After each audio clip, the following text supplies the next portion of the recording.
Subscribe பட்டனை அமுக்குங்க, bell பட்டனை அமுக்குங்க. வாழ்க வளமுடன். இப்படிக்கு பாட்டி வைத்தியம். வணக்கம்ப்பா, உங்கள் பாட்டி பேசுகிறேன். இப்போ நான் கேள்வி பதிலுக்கான பதிலை சொல்கிறேன், கேட்டுக்கோங்க. சோப்பனாகிறவங்க கேட்டிருக்காங்கப்பா, முடக்குவாதத்துக்கு ஏதாவது சொல்லுங்கன்னு கேட்டிருக்காங்க. முடக்குவாதம்னா மூட்டு வலிதான்ப்பா முடக்குவாதம். இந்த மூட்டுகளெல்லாம் வலிக்கிறது தான் முடக்குவாதம்னு சொல்லுவாங்க. பனிக்காலத்தில் அவங்களுக்கு முட்டி ரொம்ப வலிக்குதான், அதுக்கு ஏதாவது சொல்லுங்க அப்படிங்கிறாங்க. பனிக்காலம்னா கொஞ்சம் வலி ஜாஸ்தியாக இருக்காப்பா இருக்கு, அங்கங்கே ரத்தங்கள்லாம் நல்லா ஃப்ரீயாக ரத்த ஓட்டம் இருக்கு. பனிக்காலத்துலேயே பொதுவாக வலி ஜாஸ்தி தான் இருக்கும். எப்படின்னா நீங்கள் மூட்டு வலிக்குப்பா, நான் ஏற்கனவே எருக்கை இலை வைத்தியம் யூடியூப்பில் போட்டிருக்கேன். இயற்கை இலையை தண்ணியில் வேக வச்சு அதை டவலில் முக்கி புழிஞ்சு அதை அப்பப்போ அந்த சூட்டோட ஒத்தனம் கொடுக்கணும். எங்கெங்கே மூட்டு வலிக்குதோ அங்கே பூரா நீங்கள் செய்யலாம். ரெண்டாவது இந்த பிரண்டை துவையல், அதுவும் யூடியூப்பில் போட்டிருக்கேன். அதையும் பார்த்து செய்ய தெரிஞ்சால் செஞ்சுக்கோங்க, இல்லாட்டி யூடியூப்பில் பார்த்து அந்த பிரண்டை துவையல் செஞ்சு அடிக்கடி நீங்கள் வாரத்துக்கு 2 நாள் பிரண்டை துவையல் எடுத்துக்கோங்க. இந்த இயற்கை இலையை தண்ணியில் போட்டு வேக வைக்கிறத நீங்கள் 2-3 நாள் தொடர்ந்து எடுங்க. சரியாக போகலைன்னா இன்னும் ஒரு வாரத்துக்கு கூட நீங்கள் எடுத்துக்கோங்க, சரியாக போகும். அப்பப்போ வர்றப்ப நீங்கள் கொடுத்துக்கிட்டாப்பா இருக்கணும். ரெண்டாவது இந்த ஆயில், ஏதோ நல்லெண்ணெய் கூட லேசாக சூடு பண்ணி நீங்கள் அந்த இடத்துல தேய்ச்சிக்கிட்டே இந்த ஆயிலோட இது உள்ளே போகையில் உங்களுக்கு சரியாக இருக்கும். ஒரு 1/2 மணி நேரம் வச்சுருந்துட்டு நல்லா சுடு தண்ணியை வச்சு கழுவி விட்ருங்கப்பா, அதுவும் நல்லா கேட்கும். இப்படிலாம் செஞ்சிங்கன்னா உங்களுக்கு அந்த முடக்குவாதம் சரியாகும்ப்பா. சுபாசனாங்கிறவங்க கேட்டிருக்காங்க, அவங்கக்கிட்ட 50 கிராம் பச்சை கற்பூரம் இருக்கான், அது எவ்வளோ நாளைக்கு கெட்டு போகாமல் இருக்கும், ஃப்ரிட்ஜில் வச்சுக்கலாமா அப்படின்னு கேட்டிருக்காங்கப்பா. எப்படி யூஸ் பண்ணலான்னு கேட்டிருக்காங்க. பச்சை கற்பூரத்தை நம்ம ஸ்வீட்டுக்கு செய்கிறோம்ல, பாயாசத்தில் போடலாம். இந்த ஏதாவது ஸ்வீட் செஞ்சால் கொஞ்சம் பச்சை கற்பூரம், இந்த பொங்கல் சக்கரை பொங்கல் செஞ்சால் போடலாம். இப்படிலாம் போட்டிங்கன்னா நல்லா டேஸ்ட்டாக இருக்கும். அது ஒரு வாசம், அந்த வாசம் நல்லா நம்மளுக்கு சாப்பிடக்கூடிய ஒரு ஆசையை தூண்டும். அதை நீங்கள் ரொம்ப போட முடியாது, சும்மா ஒரு துளி அளவு தான் போட முடியும். ஒரு துளினா 1 கிராம் கூட வராது. ரொம்ப 1 கிராமையும் 10ஆ பிரிச்சா அவ்வளோ போட்டால் போதும். அதுக்காக நீங்கள் 50 கிராம் வச்சுருந்தா அது ஜாஸ்தி தான். அது உங்களுக்கு கெட்டு போகாதுப்பா. அது ஆவியாக கூட தன்மையுடையது. அதனால நல்லா டைட்டாக ஏர் டைட் டப்பால மூடி நீங்கள் ஃப்ரிட்ஜில் கூட வச்சுக்கலாம். வச்சுக்கிட்டு நீங்கள் அது ரொம்ப இதாகும். யாராவது சொந்த பந்தம் அவங்களுக்கு கொஞ்சம் கொடுத்து விடுங்க. இவ்வளவு நீங்கள் யூஸ் பண்ணுறது கஷ்டம்டாப்பா. கொஞ்சம் ஒரு பிஞ்சு போட்டால் போதும். 50 கிராம்னா எப்படி இவ்வளவாக இருக்கும், அதை எப்படி நீங்கள் காலி பண்ண போகிறீங்க? யாராவது வந்தால் சொந்தக்காரங்களுக்கு அக்கம் பக்கத்தில் கொஞ்சம் கொடுங்க, நீங்கள் பாதியை வச்சுக்கிட்டு ஸ்டோர் பண்ணி வச்சுக்கிட்டு சாப்பிடுங்க. தீபா சரண்கிறவங்க கேட்டிருக்காங்கப்பா, உளுந்து லட்டு கர்ப்பிணியே சாப்பிடலாமான்னு. கண்டிப்பாக சாப்பிடலாம்ப்பா. உங்களுக்கும் புரதச்சத்து கிடைக்கும், வயிற்றில் வளர குழந்தைக்கும் நல்ல புரதச்சத்து கிடைக்கும், எலும்புகள்லாம் நல்லா ஸ்ட்ராங் ஆகும். அதனால் நீங்கள் உளுந்து லட்டு சாப்பிட்லாம், எல்லாருமே சாப்பிட்லாம். கோகிலாங்கிறவங்க கேட்டிருக்காங்க, தாய்ப்பால் கொடுக்குற பொண்ணு போல் அவங்கள எல்லாரும் வெத்தலை போட சொல்கிறாங்க. வெத்தலை போடுறதுக்கு பதிலாக நான் இந்த சுண்ணாம்பு டேப்லெட், ஏதாவது சுண்ணாம்பு கலந்த டேப்லெட் சாப்பிடட்டுமாங்கிறாங்க. அப்படி இல்லைப்பா, வெத்தலையில் சுண்ணாம்பும் வைக்கிறாங்க. அது கால்சியத்துக்காக வைக்கிறாங்க, அது ரொம்ப நல்லது. வெத்தலை போடுறது பால் கொடுக்குற தாய்மார்கள் ரொம்ப நல்லது. 3 நேரம் கூட போடலாம்.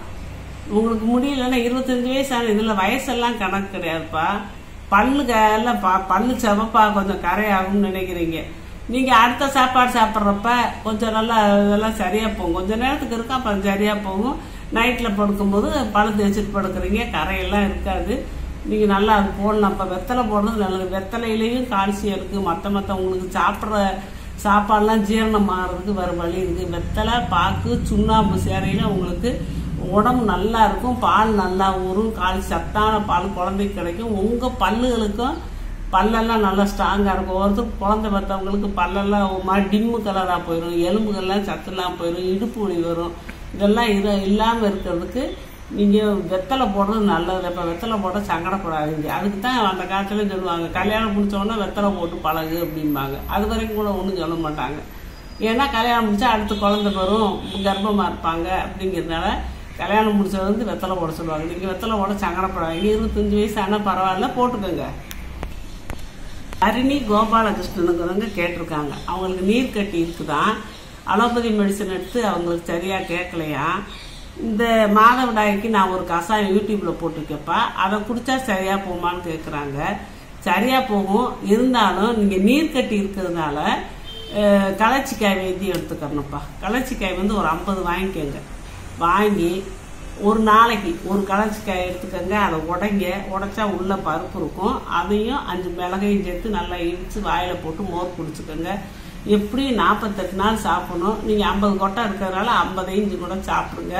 இப்படி சாப்பிட்டு வந்தீங்கன்னா உங்களுக்கு அது சரியா வரும்ப்பா. இந்த கஷாயத்தையும் நீங்க குடிக்கலாம். அதை பத்தி தப்பு இல்லை. பிரியதர்ஷினிங்கிறவங்க கேட்டிருக்காங்கப்பா, 3 மாச குழந்தைக்கு வந்து பாப்பாக்கு நெஞ்சில சளி இருக்காமா, என்ன செய்யறதுன்னு கேட்குறாங்க. 3 மாச குழந்தைக்கெல்லாம் நம்ம மருந்து கொடுக்கறது கொஞ்சம் முடியாதுப்பா.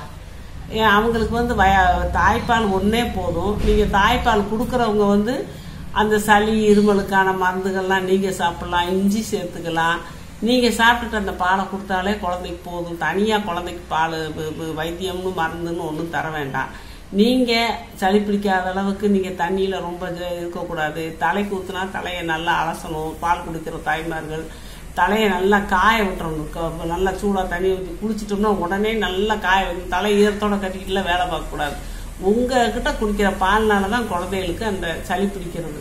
அதனால நீங்க பத்திரமா இருந்துக்கணும். நீங்க சளி பிடிக்காதத சாப்பிட்டுக்கணும். நீங்க கொளாரா இருந்துக்கணும்.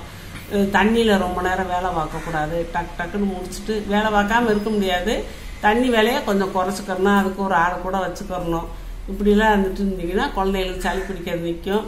2வது குழந்தைகளுக்கு வந்து வேற ஒன்றும் செய்ய முடியாதுப்பா. நெஞ்சில முதுகுல நம்ம ஒத்தனம் கொடுக்கலாம்.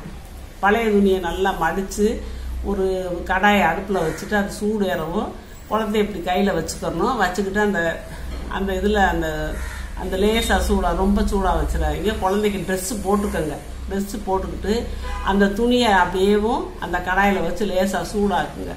அந்த குழந்தை எவ்வளவு சூடு தாங்குமோ உங்கள் கையில் தொட்டு பார்த்து கூட அந்த ட்ரெஸ்ஸு லேசான ட்ரெஸ்ஸு மேலே வச்சு நெஞ்சில் முதுகில் இப்படி விளாவுலாம் பாப்பாவுக்கு வைங்க. மண்டையில் வைங்க. இப்படி மண்டையில் வைங்க. நெத்தியில் வைங்க. கன்னத்துலாம் வைங்க. அந்த லேசாக அந்த சூடு இருக்கிறாப்புல இருந்தோம்னா அந்த இந்த கை இந்த மாதிரி இந்த இடத்துல எல்லாம் நீங்கள் அப்படியே வச்சு எடுக்கணும். கழுத்து இழுக்கெல்லாம் அந்த சூடு கொடுக்க சளி இறங்கும். நீங்கள் தாய்மார்கள் பால் கொடுக்குற தாய்மார்கள் கோளாறாக இருக்கணும். குழந்தைய எந்த நேரமும் கவர் பண்ணி வச்சிருக்கணும். காதை வந்து எந்த ஜில்லு காற்றை இப்போ பனியாலம் ஜில்லு காற்றெல்லாம் போகக்கூடாது. காதில் ஏதாவது காட்டனாக வைக்கணும். இல்லாட்டி இந்த மாதிரி கேப்பு வச்சுக்கணும். ஃபுல்லாக வச்சுக்கணும். இந்த மாதிரியெல்லாம் வச்சிங்கன்னா குழந்தைக்கு படிப்படியாக சளி குறையும்பா. கேமகுமார் கேட்டிருக்காங்கப்பா, உடல் எடையை குறைக்க எள்ளு சாப்பிடலாமான்னு. உடல் எடையை குறைக்க எள்ளு சாப்பிட முடியாதுப்பா. உடல் எடையை கூட்டுறதுக்கு தான் எள்ளு. நீங்கள் டெய்லி எள்ளு சாப்பிட்டீங்கன்னா உடல் எடை கூடும். நான் வந்து இந்த தைராய்டு பிரச்சனை இருக்கவங்கள எள்ளு எடுத்துக்கிற சொல்லுவேன்.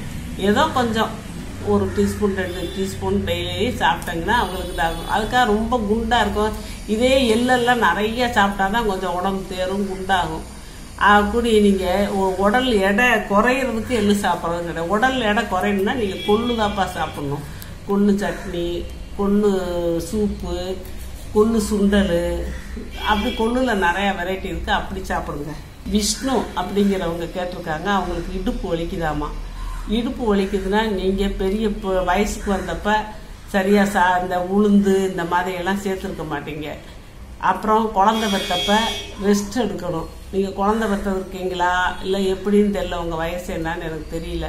அப்படிலாம் ஒரு என்னதான் இடுப்பு குழந்தை பெற்றவங்க இடுப்பு வலி இல்லாமல் இருக்கணும்னா 1 மாதத்துக்கு நல்ல மட்டமலாக படுத்து ரெஸ்ட் எடுக்கணும்ப்பா. அப்போ தான் இந்த இடுப்பு எலும்பெல்லாம் ஒன்று சேரும். 2வது உங்களுக்கு சேர்ற கால்சியம் பூரா குழந்தைக்கு போய் சேர்ந்து அவங்களுக்கு எலும்பு உருவாகி அவங்க குழந்தையாப்போ உங்களுக்கு உடம்புல இருக்க கால்சியம் தீர்ந்து போயிடும். அப்போது நீங்கள் வந்து கால்சிய சத்து உள்ளதை நல்லா சாப்பிடணும்.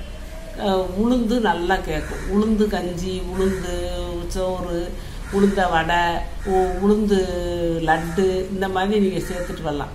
உளுந்த வடைனா மெதுவடையாக சேர்க்காம நீங்கள் அந்த ஆஞ்சநேயருக்கு இது பண்ணுவாங்கள்ல அந்த மாதிரி எண்ணெயெல்லாம் கக்கிற முறுக்கு மாதிரி இருக்கும்.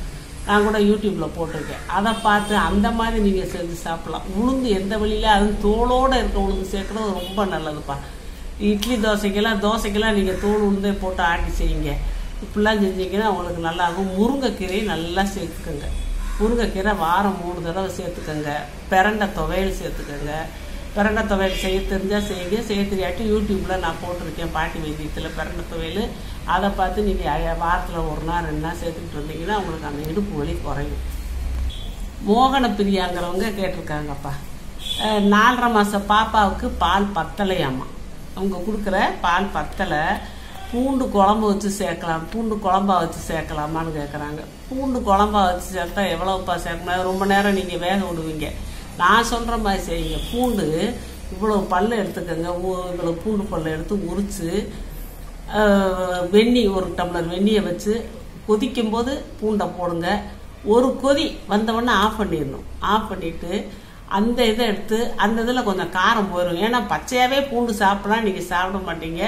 அதனால தான் ஒரு கொதி வந்தால் லேசாக அந்த காரம் போயிடும். நரிச்சுன்னு தான் இருக்கும் மென்று சாப்பிட்டா.